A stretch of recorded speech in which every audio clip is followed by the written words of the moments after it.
Hello everybody, I'm Mortika Lacrosse, and as always, it's time for another Strange People in History. And this is not your typical Strange People in History. I actually had another YouTube video planned that I was going to do instead of the current one you're watching. So let me get to the story of why I'm going to do this Strange People in History, and actually how this is a Strange People in History. Let's jump into it. So, there I was. First, I was drinking a Mountain Dew, obviously.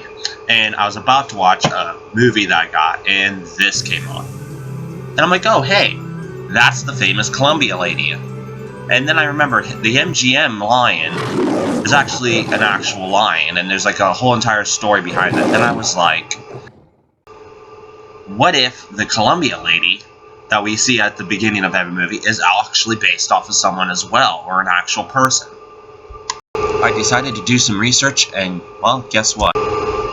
So the question was, is she based off an actual person? And then I just said, guess what?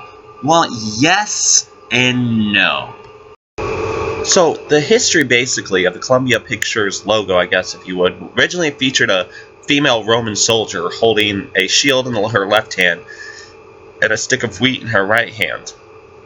The logo changed in 1928 with a new woman, which is Columbia, the female representative of America, wearing a draped flag and torch. The woman wore the stola and carried the palla of ancient Rome.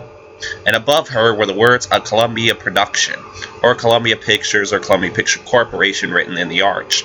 The illustration is actually based upon the actress Evelyn Venable, known for providing the voice of the Blue Fairy in Walt Disney's Pinocchio. Now, the interesting fact is Columbia, back in the ancient days, Lady Columbia, what they used for their logo, was actually similar to Uncle Sam back in the day during that time period. Now, in the 36, the logo was changed. The torch woman now stood on a pedestal and didn't have any headdress, but Columbia appeared in chiseled letters behind her. There were several variations to the logo over the years. A color version was done in 43. 2 years earlier, though, the flag had become just a drape with no markings. See, there was this law passed to where it was legal to wear American flag as clothing. Now, from 76 to 93, Columbia Pictures used two logos. The first from 76 to 81, which used a sunburst representing beams from the torch. But the score company in the first logo was composed by Susan Siana. The woman returned in 81, but in much more soother form, described as resembling a Coke bottle. The current logo, though, that we all know, the one that you saw at the beginning of this video, was created in 1992. And the interesting fact is that Michael Diaz of the company hired Jennifer Joseph, a graphics artist for the Times Picayune, as a model for the logo. During time constraints, she agreed to help do it on her lunch break. And so she scooted over there during lunchtime. They wrapped her in a sheet. She held a actual regular desk lamp and a side lamp, and she just held that up. And, well, the rest is history. So I guess in a way it's a multiple Strange People in History, because we got the fictional personification of America in female form, known as Columbia, which was later on, by the way, replaced by the Statue of Liberty of being the female personification of the United States of America.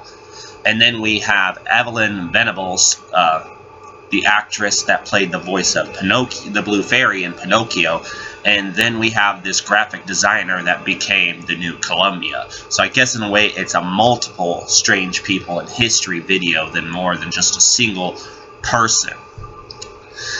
I just found it really interesting of the changes and the variants of the logo of Columbia Pictures.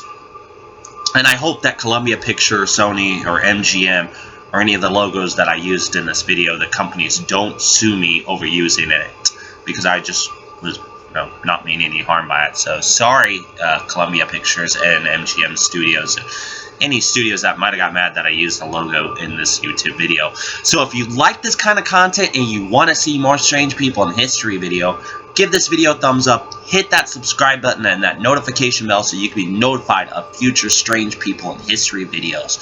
And comment down below if you knew about this story or not. I'd really appreciate your feedback. Check the description bar below for any links, and also links to my social media page, and make sure you share this on and off social media. I'm Mortika Lacrosse. As always, stay strange.